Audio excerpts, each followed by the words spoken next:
राम राम दोस्तों। आप सभी का स्वागत है आपके अपने YouTube चैनल हिंदुस्तान न्यूज़ पे। तो दोस्तों, बात करते हैं आज हम दुनिया की पहली बाइक की। दुनिया की पहली बाइक जो CNG के ऊपर चलने वाली है, वो भारत के अंदर लॉन्च होने वाली है। बजाज फ्रीडम 125 लॉन्च होने वाली है। इस बाइक को चलाने के लिए दो फ्यूल ऑप्शन यानी 2 लीटर पेट्रोल टैंक और 2 किलो का CNG टैंक है। दोनों को एक बार फ्यूल करवाने से 330 किलोमीटर का माइलेज मिलेगा। इसके साथ राइडर एक बटन से CNG से पेट्रोल और पेट्रोल से CNG पर स्विच कर सकता है। इसकी कीमत 95,000 रुपये से 1,10,000 रुपये के बीच है। बाइक की बुकिंग शुरू हो गई है। डिलीवरी सबसे पहले महाराष्ट्र और गुजरात में शुरू होगी। बाकी राज्यों में फेस वाइज मिलेगी। बजाज प्राइम CNG बाइक तीन वेरिएंट में आएगी। इसके साथ बाइक के 11 से ज़्यादा सेफ्टी टेस्ट किए गए हैं।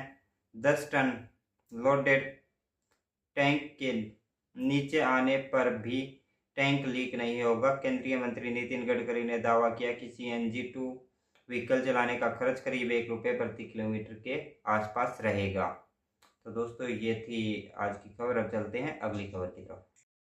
दिल्ली की तिहाड़ जेल में बंद कश्मीरी नेता शेख अब्दुल्ला राशिद और अमृतसर की असम की दिड़बू जेल में बंद खालिस्तानी समर्थक अमृतपाल सिंह ने शुक्रवार को यानी कल सांसद पद की शपथ ली। दोनों आज पैरोल पर बाहर आए और संसद भवन में पहुंचे। 56 साल के इंजीनियर राशिद को शपथ लेने के लिए तिहाड़ जेल से 2 घंटे के लिए पैरोल मिली। वहीं 31 साल के अमृतपाल को 4 दिन की पैरोल मिली। रशीदी के परिवार से मुलाकात के बाद वापस तिहाड़ ले जाया जाएगा। वहीं अमृतपाल को भी परिवार से मुलाकात के बाद असम ले जाया जाएगा। इंजीनियर रशीदी के शपथ ग्रहण के दौरान उन्होंने अपने बेटे असराद राशिद और अबरार राशिद, बेटी और पत्नी भाई फरीद अहमद शेख और 2 अन्य लोग शामिल थे। हालांकि रशीद या अमृतपाल के शपथ ग्रहण की कोई फोटो सामने नहीं आई। रशीद के जेल में रहते हुए जम्मू कश्मीर के बारामूला सीट से 2024 का लोकसभा चुनाव जीता था। वहीं अमृतपाल ने पंजाब के खडूर साहिब से लोकसभा चुनाव जीता है। जेल में रहने के कारण दोनों 18वीं लोकसभा संसद के पहले सत्र में 24 और 25 जून को अन्य सांसदों के साथ शपथ नहीं ले सके। नए सांसदों के लिए 60 दिन में शपथ लेना अनिवार्य होता है। ऐसा न होने पर दोस्तों, नेट PG की जो एग्ज़ाम था वो शुक्रवार को नई डेट जारी कर दी गई है। ये एग्ज़ाम अब 11 अगस्त को ऑनलाइन मोड में 2 शिफ्ट में होगा।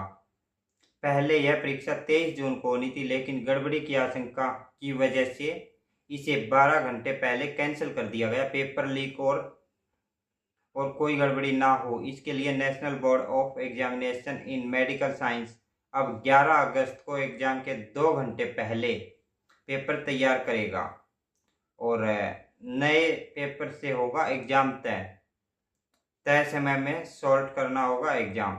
National board of examination for medical sciences ने नीट PG एग्जाम के पैटर्न में बदलाव किया है। एग्जाम में 200 MCQ टाइप सवाल पूछे जाएंगे। अब हर सवाल को सोल्व करने के लिए कुछ मिनटों का फिक्स टाइम ही मिलेगा। इसका मतलब ये है कि किसी सवाल को सोल्व करने के लिए कोई कैंडिडेट कितना समय दे सकता है, ये पहले से ऑटोमेटिक मोड पर सेट होगा। 2024 से ही नए पैटर्न पर एग्जाम होगा।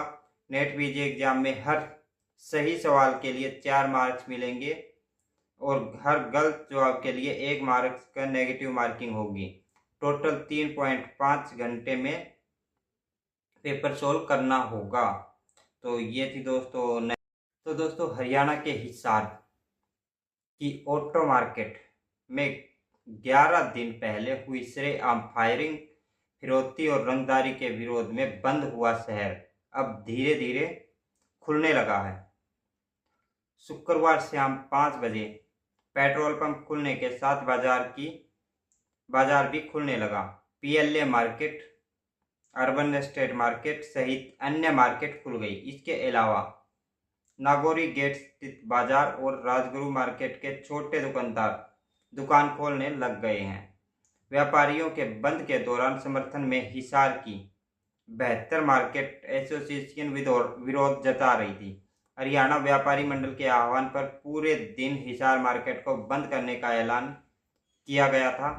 बंद पर व्यापार का असर शहर में दिखाई दिया। मेन रोड की सभी दुकानें और मुख्य बाजार पूरी तरह से बंद रहे। इसके अलावा बार एसोसिएशन ने भी काम बंद रखने और आईएमए ने दोपहर 12 बजे से 2 बजे तक ओपीडी बंद रहा। वहीं हिसार बंद के आह्वान के मद्देनजर कड़ी सुरक्षा रही। ऑटो मार्केट सहित अन्य बाजारों में पुलिस की पीसीआर गश्त करती रही। इसके साथ साथ हिसार में आज कल मरीजों का इलाज भी नहीं हुआ। 12 बजे से 2 बजे तक ओपीडियां भी बंद रही, जिससे अच्छी खासी मरीजों को परेशानी झेलनी पड़ी। तो दोस्तों अब चलते हैं अगली खबर की तरफ। हरियाणा के राज्य मंत्री की मीटिंग में हंगामा हो गया। मंत्री ने जांच अधिकारी एसएचओ पर फैसला पलटा। आदित्य देवीलाल बोले, चुनाव में डीसीएसपी को टिकट दे देना। हरियाणा के सिरसा में पंचायत भवन में शुक्रवार को हुई कष्ट निवारण समिति की बैठक हंगामेदार रही, जिसमें मंत्री के आगे ही सिरसा के भाजपा नेताओं के बीच की फूट खुलकर सामने आ गई। इस बैठक की शुरुआत राज्य मंत्री बिशंबर सिंह ने माफी मांगते हुए शुरू की थी, क्योंकि वह बैठक में 54 मिनट देरी से पहुंचे थे। सभी अधिकारी व शिकायतकर्ता तय समय पर पहुंच गए थे और राज्य मंत्री का इंतजार करते करते थक गए थे। बैठक में शिकायत नंबर 11 की बारी आते ही हंगामा होने लगा। ये शिकायत गांव कालुआना के ग्रामीणों की ओर से की गई थी। शिकायत पर गोरीवाला चौकी इंचार्ज ने अपना पक्ष रखा और बताया कि इस मामले में 7 लोगों को गिरफ्तार किया गया है और एक शख्स की गिरफ्तारी जल्द हो जाएगी। शिकायतकर्ता ग्रामीणों ने मंत्री को बताया कि इस मामले में बेकसूर युवाओं को फंसाया जा रहा है और जो असल दोषी है उसकी गिरफ्तारी नहीं हो रही। इस मामले में सरपंच ने साथियों के साथ मिलकर वन विभाग की जमीन पर लगे पेड़ काटे लिए। मामला सुर्खियों में बना तो इसकी शिकायत कष्ट निवारण समिति में आ गई। उस वक्त तत्कालीन कृषि मंत्री समिति के चेयरमैन थे। उन्होंने पुलिस को एफआईआर दर्ज करने के आदेश दे दिए।